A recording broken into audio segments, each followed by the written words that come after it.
BJP सांसद और बॉलीवुड अभिनेत्री कंगना रनौत अक्सर चर्चाओं में रहती है अपने बयानों को लेकर। लेकिन इन्हें क्या पता था कि इनका एक ऐसा बयान जो कि इन्हीं पर भारी पड़ जाएगा और इन्हें सीधे कोर्ट तक पहुंचा देगा। खुद कोर्ट जाकर माफी मांगनी पड़ेगी और माफी भी नहीं मिलेगी। ऐसी कौन सी टिप्पणी कर दी है कंगना रनौत ने कि इनके सांसद ही भी अब खतरे में है? और क्या बीजेपी ने कंगना रनौत को टिकट देकर या बीजेपी में शामिल करके सबसे बड़ी गलती कर दी है? ये तमाम ऐसे सवाल है जिस पर आज हम बात करने जा रहे हैं विस्तार से। नमस्कार, मैं हूं आपके साथ अनुपमा खोबरे और आप देख रहे हैं एबीसी न्यूज। बॉलीवुड अभिनेत्री और बीजेपी सांसद कंगना रनौत, जिन्होंने एक ऐसा बेतुका बयान एक महिला किसान पर दिया जो कि अब चर्चा का विषय बना हुआ है, इसलिए क्योंकि अब कंगना रनौत को खुद भटिंडा कोर्ट तक पहुंचना पड़ा। दरअसल क्या है पूरा मामला, सबसे पहले आपको वो बताते हैं। 2020-21 में किसान आंदोलन हो रहा था। 3 कृषि कानूनों के खिलाफ तमाम जो किसान हैं, पंजाब, हरियाणा समेत अन्य राज्यों के किसान, वो दिल्ली की सीमा पर किसान आंदोलन कर रहे थे इन 3 कृषि कानूनों के खिलाफ। अब इस दौरान जो महिलाएं हैं, बच्चे हैं, किसान हैं, सभी इसका समर्थन कर रहे थे। अब इसके तहत कंगना रनौत के कई सारे जो बयान हैं वो सामने आए, जिसमें कंगना रनौत ने एक ऐसा बयान दिया जो कि काफी ज्यादा आपत्तिजनक था। दरअसल कंगना रनौत मोहिंदर कौर, जो कि एक महिला किसान है, पंजाब के भटिंडा के बहादुरगढ़ जलियाल गांव में रहती है। मोहिंदर कौर की फोटो को पोस्ट करती है और ये कहती है कि किसान आंदोलन में जो प्रदर्शनकारी प्रदर्शन कर रहे हैं वो कोई प्रदर्शनकारी नहीं है, बल्कि इन्हें तो भाड़े पर मंगाया गया है, यानी कि इन्हें पैसे देकर प्रदर्शन करने के लिए कहा गया है। और ये जो दादी आपको नजर आ रही है, ये दादी 100 रुपए में उपलब्ध है।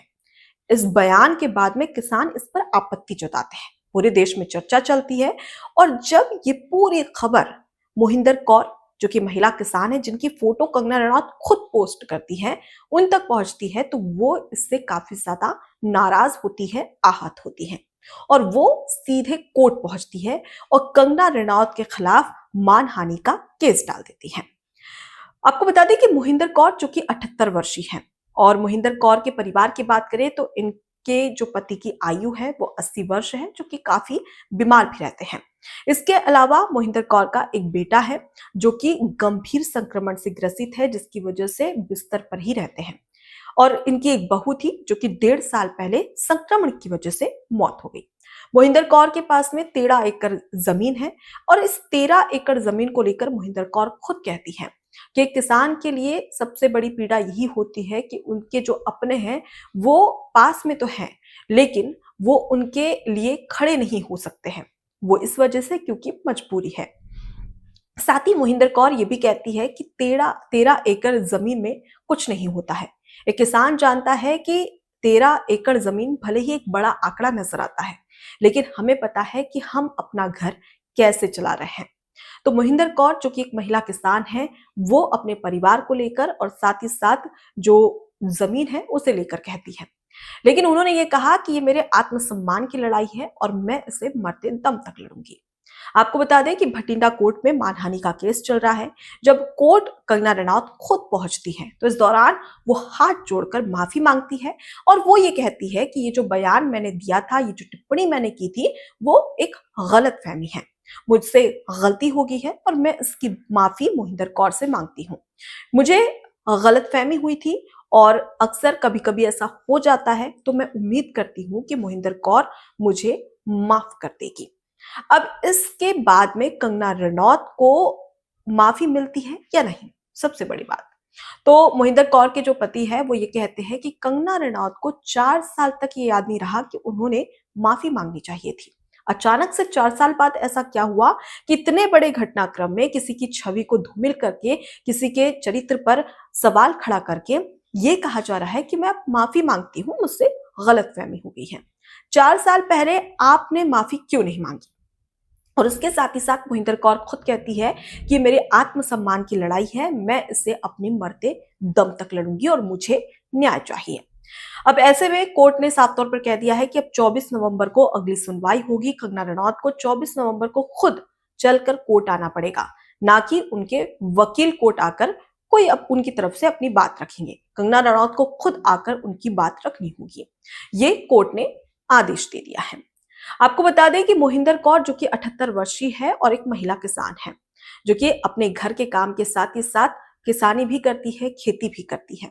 आपको बता दें कि मोहिंदर कौर के जो वकील है, जो कि कंगना रनौत के खिलाफ केस लड़ रहे हैं, उनका नाम है रघुबीर सिंह बेनीवाल। रघुबीर सिंह जो कि बीजेपी के काफी करीबी माने जाते हैं। और कई बार ये सवाल भी उठा कि जो बीजेपी से जुड़ा हुआ है, जो बीजेपी का काफी करीबी है, वो कंगना रनौत के खिलाफ ठीक से केस कैसे लड़ेगा। इसका जवाब खुद रघुबीर सिंह देते नजर आए।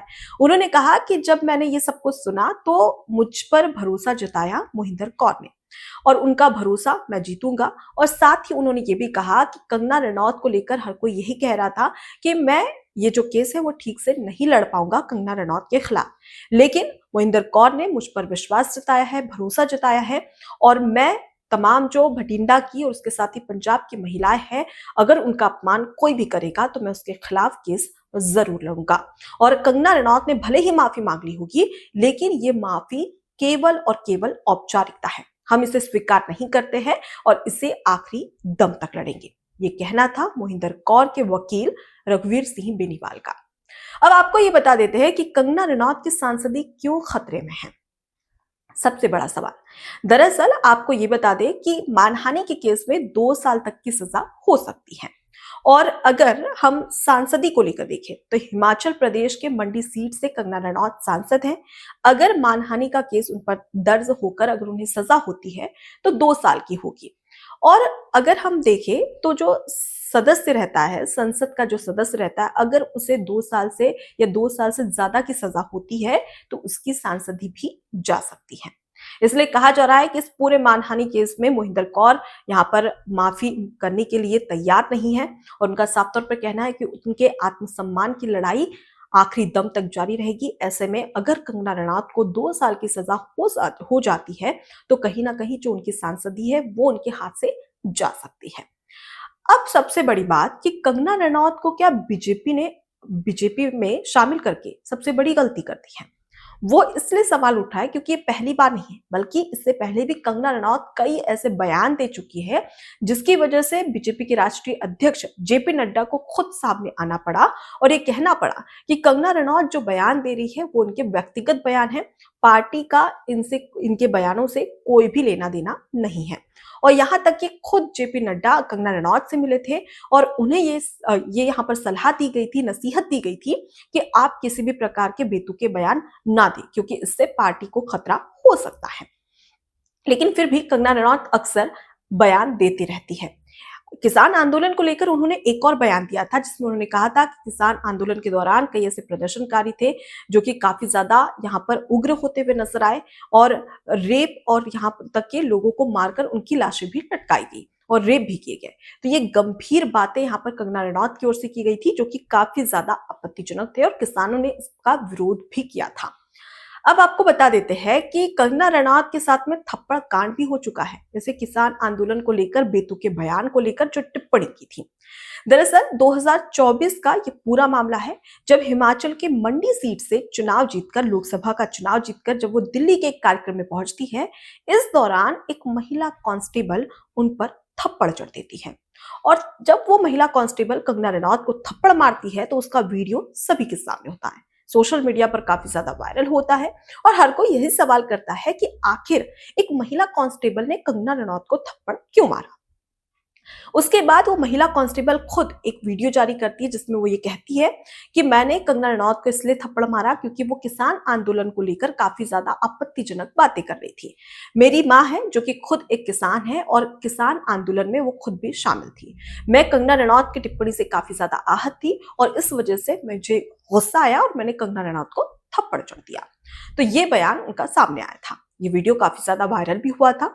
इसके अलावा आपको ये भी बता दें कि कंगना रनौत कई बार ऐसे बयान भी दे चुकी है जो कि चर्चाओं का विषय रहते हैं। दरअसल जब इनसे सवाल किया गया, जब ये मंडी सीट से चुनाव जीतती है, उसके बाद में इनसे इंटरव्यू लिया जाता है, तब ये कहती नजर आती है कि मुझे तो ये कहा गया था कि आपको केवल, जब बीजेपी ने मुझे टिकट दिया तो ये कहा कि 60 से 70 दिन आपको केवल काम करना होगा, उसके बाद आप आराम कर सकती है, आप अपना कोई काम करना हो तो वो भी कर सकती हैं। साथ ही वो ये भी कहती है कि मुझे तो लगा कि मुझे मंत्री पद दिया जाएगा, मुझे कोई विभाग दिया जाएगा, लेकिन ऐसा नहीं हुआ। मैं एक अभिनेत्री हूँ, निर्देशक हूँ, इसके साथ में लेखिका हूँ, एक्टर हूँ और अब तो सांसद भी बन चुकी हूँ। मंडी सीट जो कि काफी टफ है, उसे मैंने बीजेपी को जितवा कर दिया है। तो मुझे उम्मीद थी कि बीजेपी मुझे मंत्री पद तो देगी ही, कोई विभाग तो देगी ही, लेकिन ऐसा नहीं हुआ। साथ ही उन्होंने ये भी कहा कि अपने संसदीय क्षेत्र तक पहुंचते पहुंचते आम जनता से मिलते मिलते उनकी सैलरी खर्च हो जाती है, उन्हें पता ही नहीं चलता। तो ये तमाम ऐसे बयान, एक तो आप एक्टर, उसके बाद में आप राजनीति में कदम रखती हैं। राजनीति में कदम रखना मतलब इसका सीधा सा संदेश है कि आम जनता की सेवा के लिए आप राजनीति में आई हैं। लेकिन इसी दौरान ये कहना कि मुझे मेरे पद की लालसा है, मुझे तो लगा कि मुझे मंत्री पद दिया जाएगा। उसके बाद ये कहती है कि आम जनता से मिलते-मिलते संसदीय क्षेत्र तक पहुँचते-पहुँचते मेरी सैलरी ही खर्च हो जाती है। इससे कहीं न कहीं जो मंडी की जनता है वो आहत हुई होगी, जिन्होंने कंगना रनौत को वोट देकर सांसद बनाया ताकि वो उनकी आवाज़ बन सके। इसके अलावा भी हमने देखा था कि कई ऐसे केसेस हुए थे जिसमें हिमाचल की बात करें तो हिमाचल प्रदेश में जब बाढ़ आती है तो इस दौरान उनके संसदीय क्षेत्र मंडी में भी कई ऐसे लोग थे जो कि काफी पीड़ित रहते हैं। जब इनसे मिलने जाती है तो जब वो अपना दुखड़ा सुनाते हैं तो कंगना रनौत खुद ही अपना दुखड़ा रो देती है कि मेरे साथ भी तो यही हुआ है, मेरा भी कई ऐसा सामान है, मेरी प्रॉपर्टी है जिसको खतरा पहुंचा है इस बाढ़ की वजह से। तो ये तरीका, अगर आप एक सांसद है, आप किसी की समस्या को हल नहीं कर सकते तो आप अपनी समस्या क्यों गिरा रहे हैं? सबसे बड़ी बात ये है, नहीं तो आप सांसद ही क्यों बने?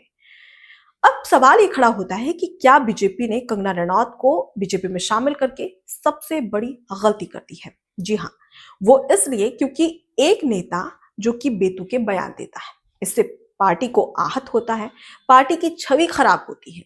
क्योंकि साफ तौर पर अगर कंगना रनौत अपना कोई बयान देती है तो वो उनका बयान नहीं होता है, अब वो बीजेपी का भी एक बयान हो जाएगा। वो इसलिए क्योंकि आप पार्टी के सदस्य हैं और उसके साथ ही सांसद भी हैं। ऐसे में आपके बयान को गंभीरता से लिया जाएगा। आप जो भी बयान देती है उससे पार्टी तक भी ये बात पहुंचती है और ये नहीं कहा जाएगा कि कंगना रनौत ने बयान दिया, बल्कि ये कहा जाएगा कि बीजेपी सांसद कंगना रनौत की ओर से ये बयान दिया गया है। इससे पार्टी की छवि धूमिल होगी। इसलिए कहा जा रहा है कि कंगना रनौत जो बयान देती है उससे कहीं ना कहीं बीजेपी को एक बहुत बड़ी हानि हो सकती है। फिलहाल आप क्या सोचते हैं इस पूरे मुद्दे को लेकर? कमेंट बॉक्स में जरूर बताएं। एबीसी हिंदी न्यूज आज ही जुड़िए हर खबर के साथ।